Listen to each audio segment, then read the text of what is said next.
So this is a brief tutorial on how to import green screen assets, overlay graphics on top of a green screen footage pre-recorded in the TV studio. I've already got my assets organized in a folder under week 4, which has both an example of green screen footage that I've picked up online. It's also there on Canvas for you to use as a training material. There's a couple of exported slides that I've created with Keynote, and there's a screencast which I've done with QuickTime and using some Google graphics that I've created, and some Keynote graphics as well. So once you've got all the assets ready, including your footage, your presentation footage, and the various overlays you want to use, the first step is to go ahead and start a new library. File, new library, green screen example. Okay. I'll save this in the same folder where all my assets are. And now I've got a new library called green screen example. And then the next step is to import the media.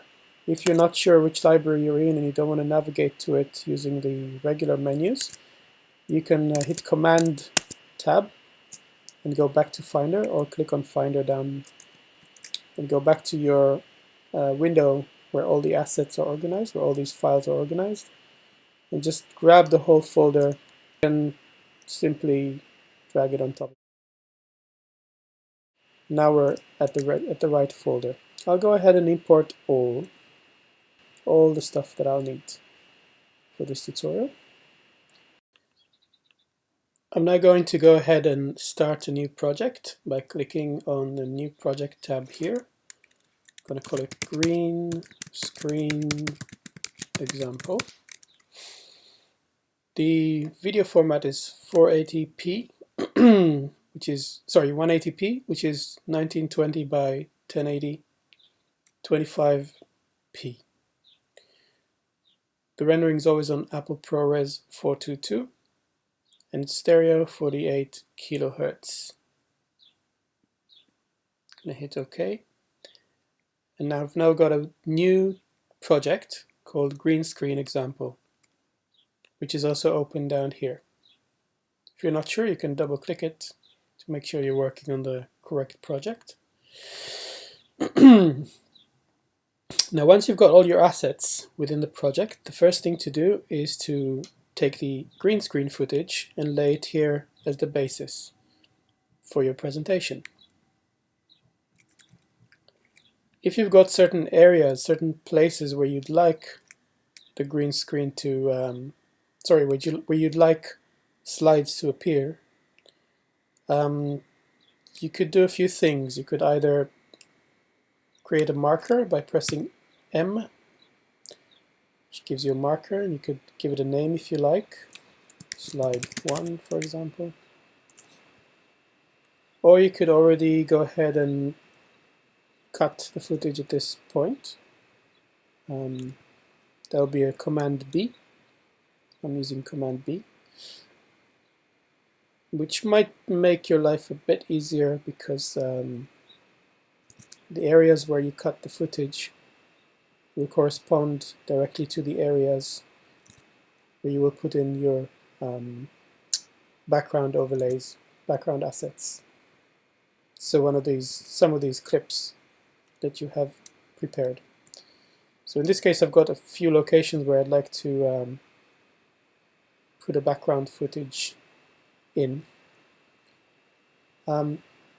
Little comment I always use, and I try and repeat to you guys as well, and I recommend using snapping when you work.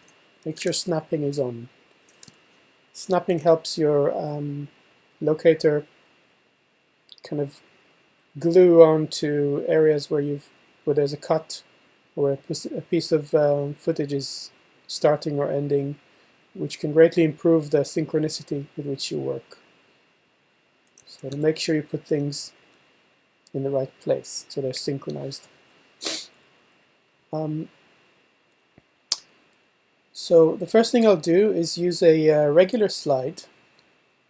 As you can see, these slides above here are TIFF formatted.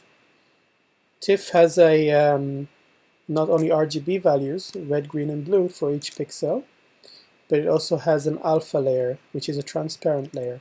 So if you place a TIFF on top of your footage, you'll already be able to see both the Tell us about it.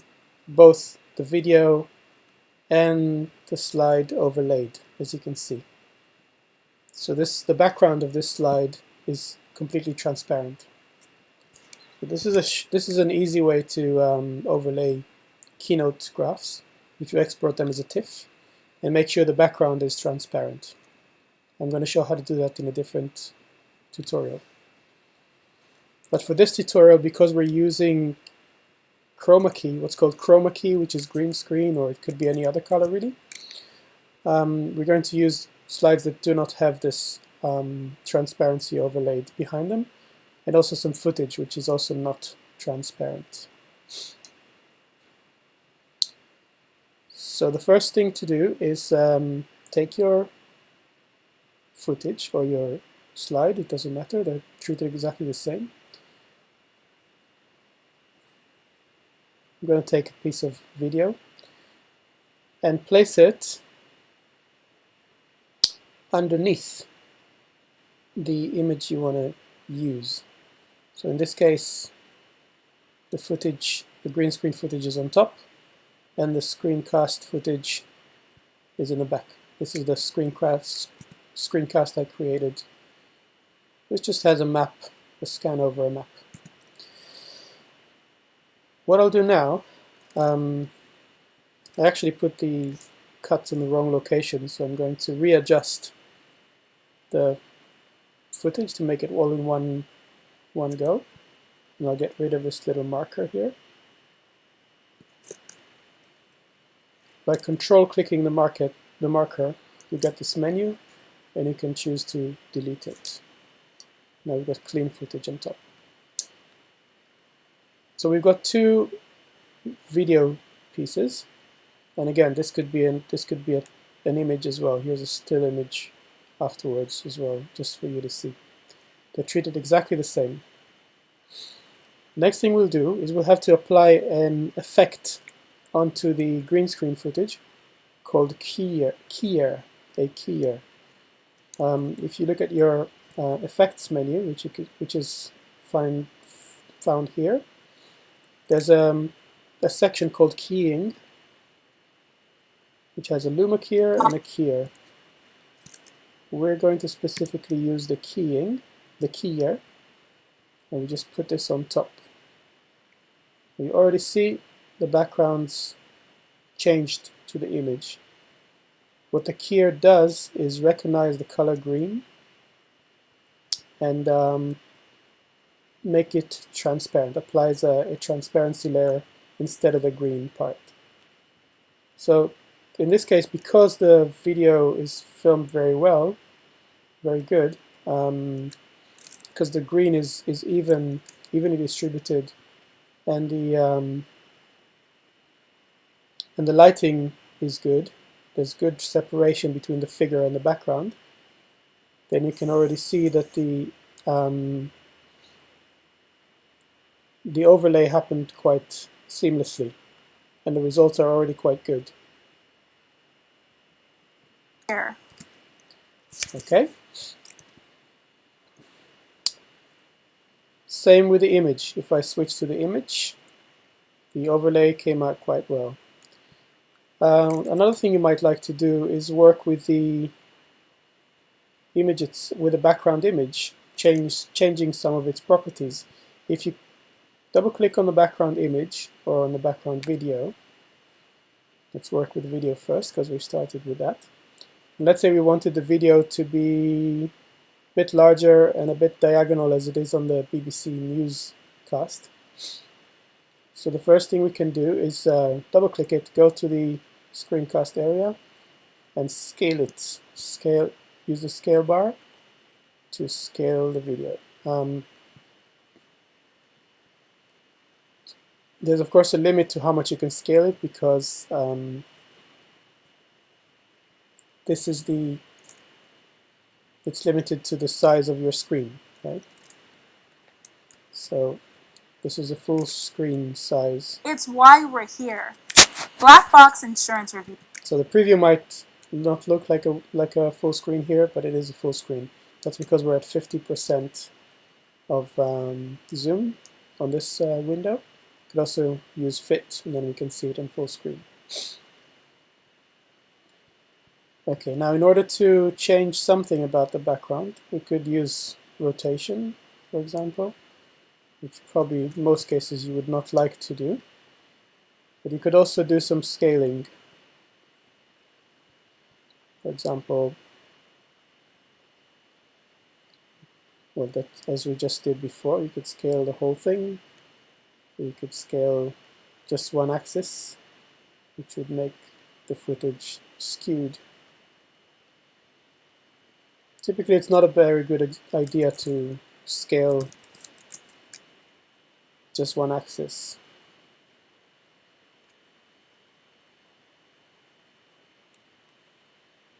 You can also move the footage from side to side.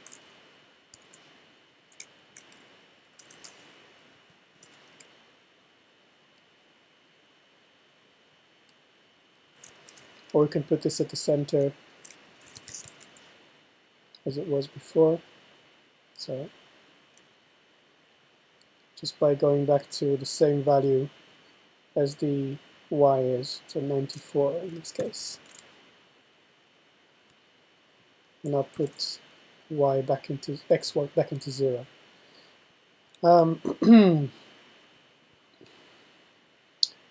Could also use distort, which kind of bends things around. And I guess in the example from the BBC that you saw, we could easily use distort in order to animate this clip. So for example, there's a distort value for bottom left, bottom right, top left, and both of them are from, we've got an X and a Y distort element. So if we distort the X, it'll go this way. If we distort the Y, it'll go that way. To create a simple screen within a screen effect, we could probably distort the X on the bottom left and on the top left. So in the same value, 176. Now we've got a screen that's a little bit more skewed here.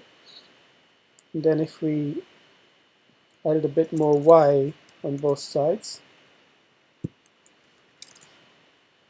a bit more Y on both sides,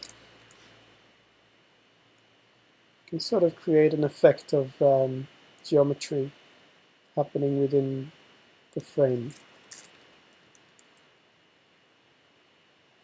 So as you can see, Y goes up for as long as it can. I'm going to take it up all the way. And the bottom right Y, sorry, the bottom right X, that's the wrong one. Let's take the bottom right Y and move it downwards, because we want to make it longer and stretch it all the way to the end of the screen. So here we go. We've got both the up and the down going with the same value. So as you can see, I've shifted this corner up here by 102 pixels up, and the corner down here, which is the bottom right, I've shifted downwards by minus 102 pixels.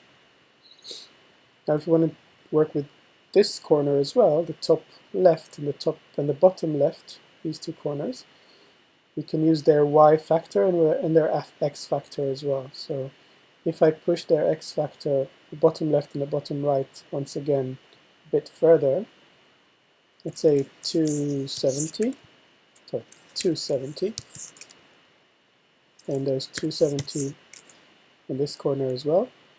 Now we've got a diagonal screen in the background. Now what I'll do is I'm going to make a little animation, automation animation, to try and illustrate an effect where the screen is coming out from being frontal, is being shifted away to becoming diagonal. So I'll decide what is the point where I want the screen to be diagonal, and I'll make it this point. This is the point where I want the screen to become diagonal, whereas in the beginning I would like it to be straight, and let's say I'd like it to start shifting towards diagonal here. So I've just made two markers using the letter M. So use the keyboard letter M to create these markers. So I put myself on the first marker.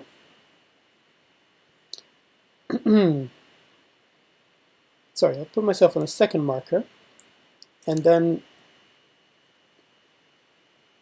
I'm going to create a keyframe, add a keyframe for all the values that I've changed.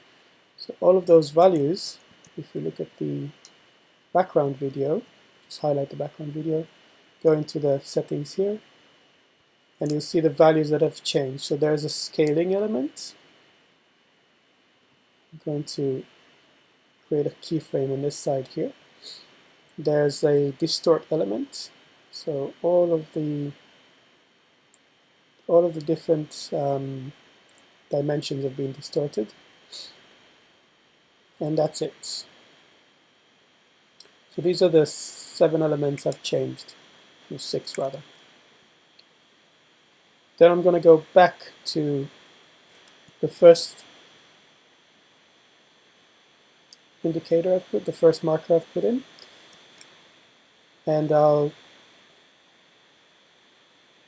change the footage back, change those parameters back to where they were initially before the distortion happened, which is in this case 0, 0, 0, 0. In the case of the scaling, right now it's at 94%. I'll put it back to 100%. Okay, so that's 100% scale and a 0% distortion. If we look at this briefly, Insurance complaint. Have the company you are with you can see that the screen seems to be shifting away. So once again, let's look at this without the volume, without the speech. Screen is shifting back. Okay, so we've created a backdrop which is animated ever so slightly. We've also added several types of footage. We've got a slide here. You can have a few slides, different ones. Once again, importantly, the footage has to be underneath the green screen footage. Of course, with the slides, we might want to change their location. You can fiddle with their position, their scale, their size. If you want to make smaller slides, for example, so you can scale back. And in this case, if I want to locate them on her left and maybe a bit higher, so it's all quite easy to do. In this case, I've shifted the position minus 440.4 pixels to the left, changing the position here. You could literally just drag your mouse, click and drag on top of the number, and 196 pixels to the top. And the scale is 56% of the original size of the slide. Could do the same with the rest of the slides. So just copy those numbers in. 440.4, 196, 56. Minus 440.4, oops, 440.4, 56, sorry, that was 196. That's the Y position, and 56% of the scale. If you use exactly the same numbers, then you'll get a seamless transition between slides. We'll do the same with this one. Minus 144.4, I think, and then 196, 56. That's the wrong one, of course. Wrong values, so that's 440.4 rather than 144. 440.4 to the negative, of course. So now all slides are aligned in the same location. And you can see this background footage as well. Now let's say the background right now is quite dark. Let's say we wanted to add some kind of WINOL identity background for the whole video. So I'm going to go ahead and import another piece of footage, which is just the WINOL identity package. So file import media, and I'm back in our folder. I've got a WINOL intro graphics on the ready, and I'll add that in. And I'm going to put this video in the background behind everything else. I'm just going to go ahead and loop it.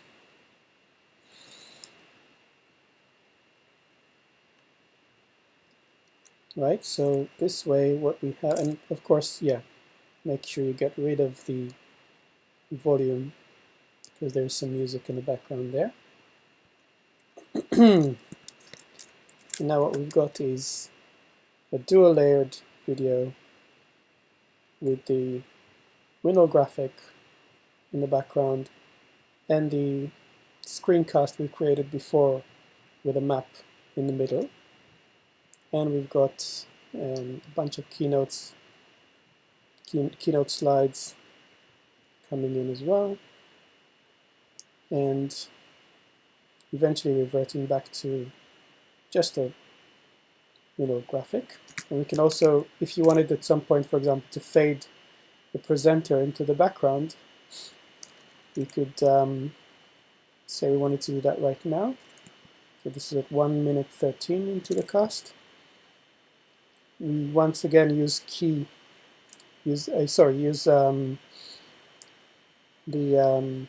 keyframes in order to do that. So what we're looking into is I'm going to double click on the video itself, and you've got within the compositing area you could change different blend modes. Of course, that can look quite funny. This is a normal blend mode, but you can also change the opacity. When you change the opacity, you change the transparency of the person, of this footage. So what I want to do is create a fade out. And rather than using an effect for fade out, I want to have more control over the fade out properties. So I'll make a marker here where I want to fade out to start, and another marker where I want it to finish. Well, somewhere, doesn't really matter. Marker here. And we'll switch back to the first marker and go to, well, we don't need the keyer anymore, we can hide that. Go into the compositing menu and add a keyframe at this point for 100% opacity, which means it'll stick a point here where the opacity has to be 100%, an automated point. And then we'll switch back to the second marker and we'll change the opacity to 0. And we'll put another keyframe Sorry, we'll keep the keyframe there. Just want to make sure that, no, I've made a mistake here, sorry. Just put the opacity back to 0. You don't need to press the keyframe again. So we've got one keyframe here, and which ends here. So there she is, fading out. This is quite a long fade, so I might undo what I just did, edit, undo opacity change, and I'll make the opacity change a bit quicker by changing it here. You don't have to have those markers. Those markers I'm using just for convenience. So here we go, back to 0, and I can delete these two markers. And let's see what's happening. Presenter is slowly disappearing in the background once again.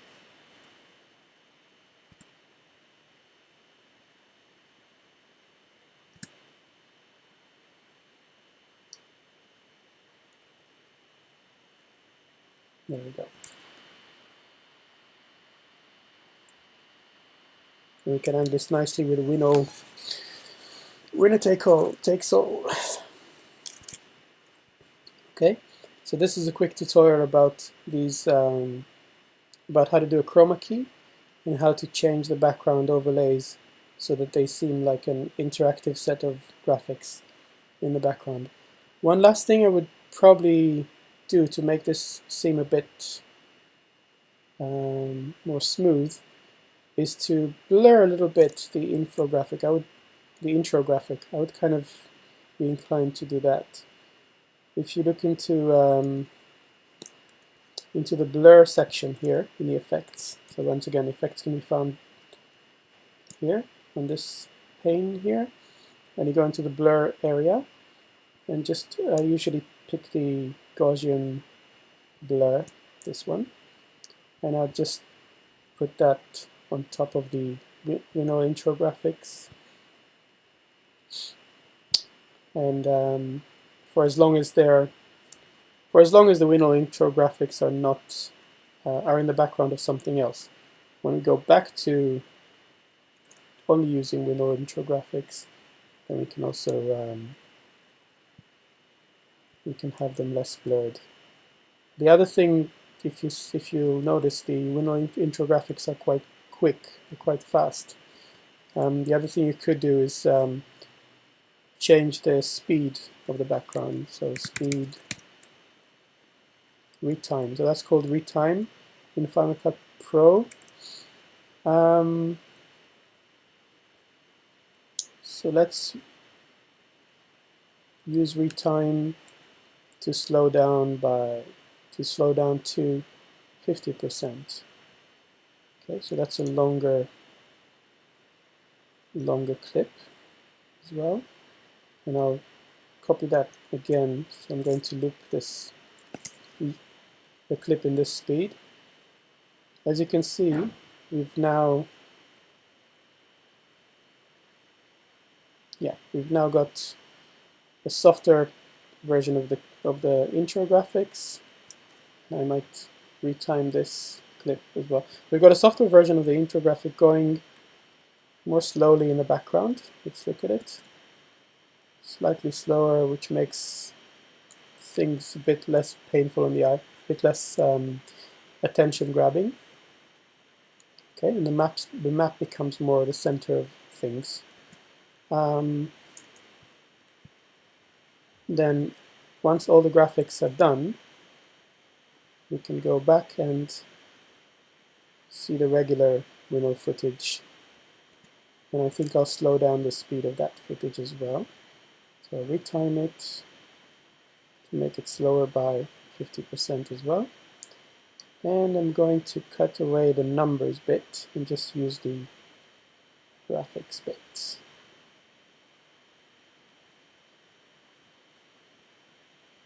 Leading towards the logo. You can see whether you like, to put on some blur over this one as well. It's up to you. When you're done, when the work is done, go to share, master file, or you could hit Command E. Let's have a quick browse, see that your footage looks alright. Go into the settings, make sure they're correct. 1920 by 1080 is the standard WINOL resolution. Video and audio should be exported, and it's an Apple ProRes 422 file. Hit next. Go to your folder and click on green screen example. In this case, I'll make it 2 because I've already exported it once. Save, and you'll see the progress wheel here changing, and the sharing is taking place. I've already done this, so I'm going to go ahead and cancel. But that is the way to share your clip. This is the resulting video. Go ahead and play it. In this case, I removed the volume, the sound from the reader's narration because it's got, frankly, nothing to do with WINOL. But as you can see, the overlay worked quite well. There's a slightly soft edge to it, which is a feature of well, how it's specifically been set up. We can also work with a keyer to create a straighter, a more sharp edge, but we'll do that in another tutorial at some point. And that's it for now. Good luck.